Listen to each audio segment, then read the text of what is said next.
കോട്ടമതിലിന് മുകളിൽ കൂടെയാണ് ഇപ്പോൾ ഈ നമ്മളീ കാണുന്ന വണ്ടി ഓടി എത്തിയത്. കോട്ടമതിലിൻ്റെ മുകളിൽ കൂടെ നമ്മളെ ഈ ഡാമിൻ്റെ ഒക്കെ മുകളിൽ കൂടെ പോകുന്ന പോലെ തന്നെ കോട്ടമതിലിൻ്റെ മുകളിൽ കൂടെയാണ് ഈ വണ്ടി ഇപ്പം ഇവിടെ എത്തിയിരിക്കുന്നത്. ഈ കോട്ടമതിലിൻ്റെ ഏറ്റവും മുകളിലാണ് നമ്മളിപ്പോൾ പാർക്ക് ചെയ്തിരിക്കുന്നത്. അങ്ങനെ നമ്മൾ അവസാനം ലോകത്തിലെ ഏറ്റവും വലിയ പീരങ്കിയുടെ അടുത്തെത്തി.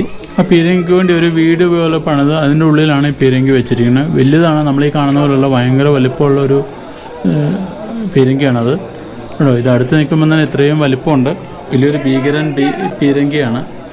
1720 മഹാരാജ സവായ് ജയ് സിംഗ് സെക്കൻഡിൻ്റെ ഭരണകാലത്ത് ഈ ഫോർട്ടിൽ തന്നെ ഉള്ള ഒരു ഫാക്ടറിയിലാണ് ഇത് നിർമ്മിക്കുന്നത്. ഒരു യുദ്ധത്തിലും ഈ പീരങ്കി ഇതുവരെ പങ്കെടുത്തിട്ടില്ല. പരീക്ഷണത്തിനായി ഒരു പ്രാവശ്യം ഇത് ഫയർ ചെയ്തു. വെടിയുതിർത്തപ്പോൾ ഏകദേശം 35 കിലോമീറ്റർ ദൂരം എത്തി എന്നാണ് അവകാശപ്പെടുന്നത്.